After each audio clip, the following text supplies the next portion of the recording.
Okay, so today we're doing we selected 12 games out of our inventory to, we want to say why we consider these the 12 best ones out of our inventory. And basically we're going to go from, yeah, we can forgive like this or that wrong with it, to basically they got it all around the best. Basically, to keep this list from getting out of hand, what we've picked it is based off of at the date of its release. So basically what was released before it to that game at that point in its history, and what they got right, what they got wrong with it, and we're going to try to keep it to one game from a franchise. Basically, it means that we won't have a whole bunch of games from The Sims, a whole bunch of games from Need for Speed. This is exclusively 360 and Xbox and original. Xbox original, and not the Xbone, as it's called, because Microsoft was a bonehead for doing it. Okay? Number 12. So basically, number 12 we have here, Ace Combat 6. Fires of Liberation. Now, the reason it's number 12 is that the previous Ace Combat got it right, had a whole bunch of fighter jets in it. The missions were well structured. Ace Combat 6, Fires of Liberation, broke the mold. It's got a really good story. It doesn't have as many aircrafts in it, but it's still enough where on the 360 it is the best flying game you can buy currently. I'll take I'll take that.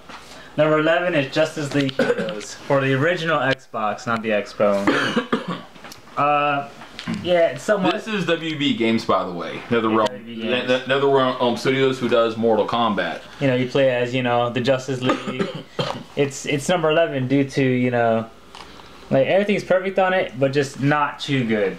Like, now, here's why this is at number 11, is that the mistakes it made is that it doesn't have a massive free roam, but at the same time you're not so slammed down with download characters, and it really, this is based off of when you put the disc in. So basically it means that when you put this disc in, it's still the best.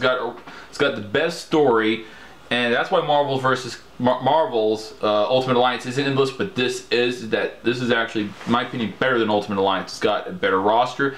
The characters feel better. The only major fault in this is that Superman glides, and unfortunately Supergirl is in the handheld format. So if we're doing the handheld format of this would actually be in the list instead. Little tidbit. Number 10, Wet. Now, doing this one? Okay, so me and Christian both mutually agree, just based on Wet, how it is that the major fault with this is that it is one player, just strictly one player. There is no online, no multiplayer, but it's still good enough one player game where another person can actually sit down and enjoy watching you play this game. The only real major thing that I've got with this is that it really feels like it needs a few more months and weeks of ironing out, because some of the storylines, just feels like it was just put in there. So I do like, here, we'll put this flash in there, we'll put this in there, try to explain this is innovative when it doesn't feel like it's innovative, and it's got like, this is a case of when they tried too hard, they got their concept right, but then it still ends up falling mostly flat on its face. It's more fun to watch than it is actually to play, which is pretty weird. Yeah, I might as well watch it. They should make it into a movie, actually.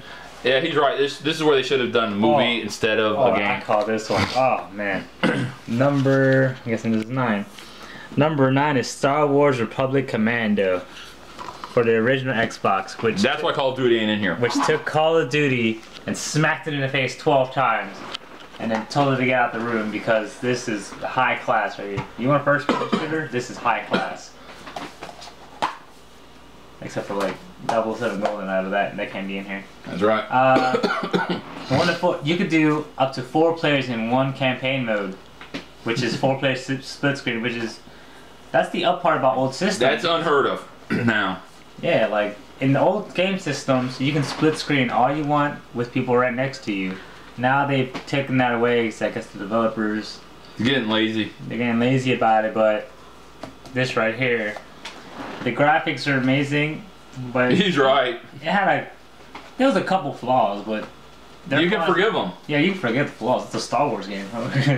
And the guns are really awesome in that. Oh, yeah. Herbs.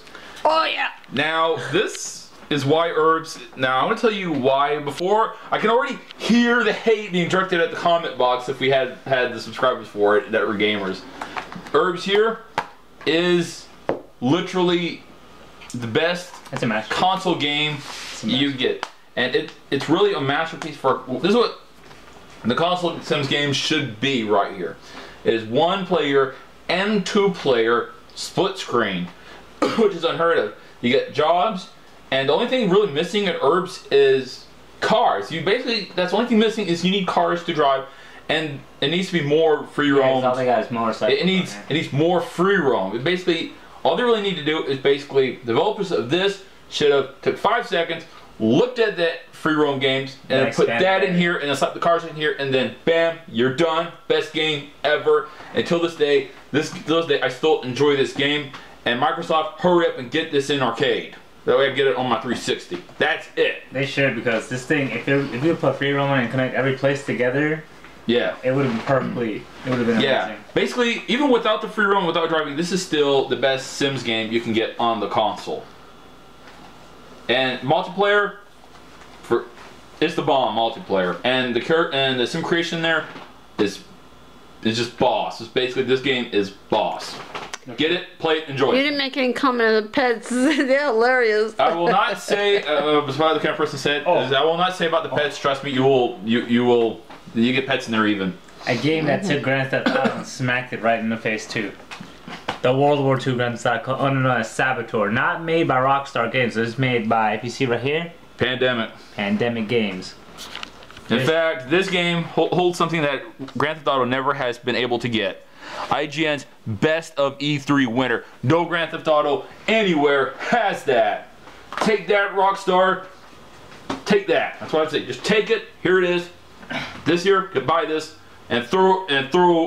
Better yet, buy this, and then use your Grand Theft Auto games for birdcage lining. And it's similar to Grand Theft Auto. Look, rated R, mature. Has everything Grand Theft Auto has: strong language, sexual themes, nudity, intense violence, and blood. Yeah, basically, and you know what? In a World War II setting. And in a World War II setting, and guess what? With Nazis. Unlike the current Grand Theft Auto games on the 360, this one you can basically go throw hand grenades, shoot it, bullet tanks, kill a bunch of people, and actually survive more than 15 It's a desire seconds. to annihilate. Basically, this here is Vice City on the 360. The only thing you can't buy, the only thing you can't do is you can't buy property. That's the only thing missing from this. This is basically it. This here's it. No wait, this is Grand Theft Auto 3 on the 360. One better.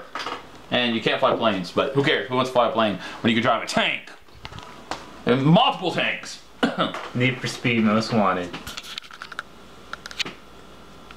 I will give a little bit of spoiler of this. You're basically you're just basically facing for #1, but it's really long to get up there too. All that bounty you gotta do. Yeah. But this, well, you can abbreviate this one better than I can. Oh, yep. You can do it. Okay. The Need for Speed up the plate. Here it is. Most Wanted. This is on the list. Not Carbon. Not none of the new Need for Speed games. And here's why: is that this here the run was horrible. Number 6. The irony here is that this is number 6, yeah. And none of the other Need for Speeds will even be on this list because they can't be on the list because this is on the list. Till this day, the Need for Speed community still says this is it. This is the best Need for Speed game on the 360. Not Carbon, not Pro, not the Run. This here's it because basically this left enough of Underground for it to be like, oh, cool, awesome. You got the cars, you got it all. The only bad thing about it is you get Most Wanted mission, and you can only do it once. You can't revisit the Most Wanted mission. That's the only real fault in this game. I can't fault it. I'm sorry, I can't do it. You can do old races, just not missions. I mean, I can't fault this game. I can't do it. Number 5. Yeah, that's a problem. We're up here. Oh, Chimbara. You can do this one too. Oh my goodness, one Kimbara is, you want hack and slash? Here it is. This is the only real true hack and slash game. The only downside about it, they didn't dub it. It's not dubbed. They don't speak English, but then again, it's an import game. That's what we're doing. It's an import game that they ported over to the US. All they did was just format it so we could play it in our consoles. And now that it's, well, I got it for $12.99 pre-owned, and even when it was new retail, it was still pretty down there in the price. So, yeah. They even give you a bit of a character customization, but it's only the existing characters in it. Remember, this is based off of when you put the disc in. And ironically here is One Kimbara's only fault is the download content, which they ain't doing download content. So, moving on. Number 4. Coming in at number 4. Number 4 was the winner of over 30 Game of the Year awards and the AIAS Interactive Achievement Award. I know as Game Awards 2.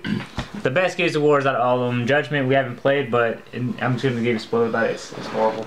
I know it's horrible. That's why I didn't buy it. Alright, so Gears of War 2 is not 3. This is classy right here. This is amazing that I can't really say anything about it. So okay, it's too good. Gears of War 2. The reason Gears of War 2 is here and not 1 and not 3 is 1. At the time when it was released, they weren't really doing the system linking on the games, but then 3 was when the system link's been there. But then Gears of War 3 is the case where they tried to make it too much of a grandiose type deal. For Gears of War 2, they took basically Gears of War 1, and it almost felt like they made a list of what they got wrong, and then they like fixed it. Now, Gears of War 2's normal is actually the Gears of War 1 easy. That's the interesting thing about this. So that means basically like, we're going to try to get the casual players in on it more, but then we won't alienate our hardcore Gears of War fans. It still has the fast pace, crouch and run, and cover shooting system. The boomers is here. Everything from Gears of War 1 is here, except and it's just they new enemies. amped it up a notch. That's all we need to do. They even got the find the hidden cog tags here. So yeah, this is basically, they got it right. Oh man. Coming in at number 3. If you're a fan of old school things, we have a treat for you. Tomb Raider Anniversary Edition. Now that's a hit of the past right there. Now, Tomb Raider Anniversary here is, I'm a huge Tomb Raider fan, and Tomb Raider Anniversary, watch out, because here's what happened. To celebrate Tomb Raider's heritage, they basically decided to revisit the past. So they picked the first Tomb Raider game, and then the way they did it was that they listened to the fans, they took what they wanted, the fans wanted, and then put it in here. They scaled everything up. The T-Rex is now absurdly huge for a T-Rex, and the waterfall's bigger. Some Jurassic Park status. I mean, and they even used the original hogs from the first Tomb Raider game in here. Dibs. Okay, now this is not 2-player because you don't want the original Tomb Raider to be 2-player. You do want the future Tomb Raider games to be 2-player. This one's 1-player. If they have a customizable Lara Croft 2 players, then yeah, I would. Yeah, I mean, that's it. Basically, this here, that's the only reason it's on the list, is that it's a shout out to the past done right. That's all we need. You even got the Legacy Lara Croft costume in here. And ironically, if it wasn't for a mistake that an update did on Tomb Raider Legacy, that would actually be here instead of this one. That's the weird thing about it. But we ain't doing downloads, so. Coming in at number 2. This one. Alright. Here's a game that got everyone raging for some chocolate cake, if you know what I mean. Yeah, we gotta make the portal cake. Portals 2. Now they barely had any mistakes. You barely even noticed them either. There is no mistakes. No, there is no mistakes. There is no mistakes there. This actually beat Portal 1 due to it has. The reason it beats Portal 1, the reason that beats Portal 1 is Portal 1's to download. Yeah, look at this. Like, it has system link, 2-player co-op, and single player, and online 2-player. Yeah. Oh yeah, we need another copy of that now. Yeah, you really need a copy of that. You didn't tell me that. I didn't realize it was system. I should have told them that earlier. Anyways, this game will get you out of your seat. We should get 3 copies and we all. It's only 2 systems. I beat it in like one afternoon, but usually I love taking my time. Because it's never ending. Did you find all the Ratman pins? Oh yeah, I found all the Ratman. Cool! I need to revisit that game and find all of them. It gets you going off your seat. Portal 1 is just 20 tests. It's like a 5-minute Well, it's a download, that's why. This one right here, I'm going to give an estimate about it because it has so many good graphics and you know you want to take your time on it because it's so fun. Approximately 2 hours and 37 minutes. Heads up, you do need a friend. You do need a friend for because this is 1 player. No, wait. A trustworthy friend. Exactly. You got 1 player is 1 story, 2-player is a whole nother story, so you do need a friend to play 2-player. Yeah, Atlas and Peabody, basically, you don't play as Shell and Mel, but you just play as 2 average science robots, which are really wacky too. Yeah. The wacky robots. I'd be Peabody, you could be Atlas. Anyways, this is a really good shot of your seat. Like, I give this thing some praise. And And the #1 game of all times is Borderlands 1. Borderlands. Not 1. 2, not 3, and not the pre-sequel. Definitely not the 3. pre-sequel. Is it 3? There is going to be 3. Okay. They've hinted to it, so there's going to be a 3. Oh man. And you know what? I expect 3 to be the worst of the bunch. I wish I had Mr. Torque to actually give us. Alright. Alright, It's all you, man. here we go.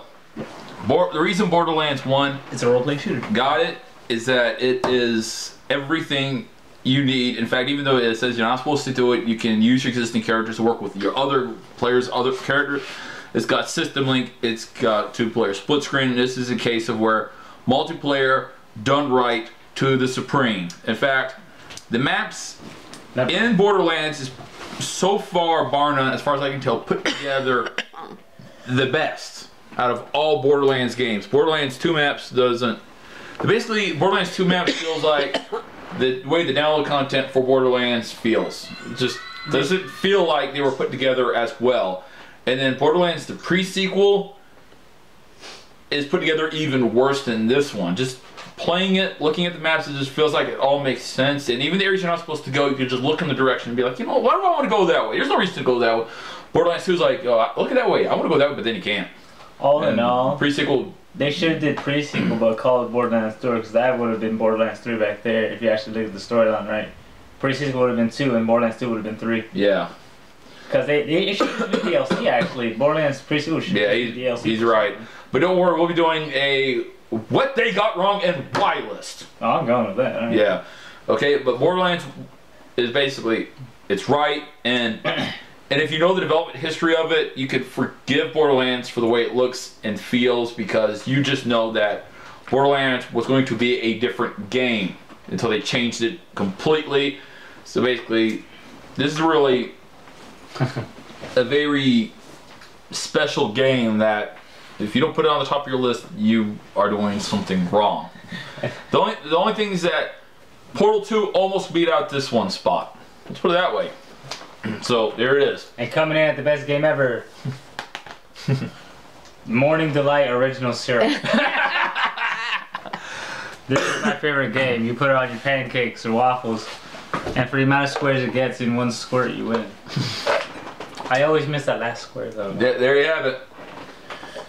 And the reason we went with that many games is that everybody else was 5 or 10.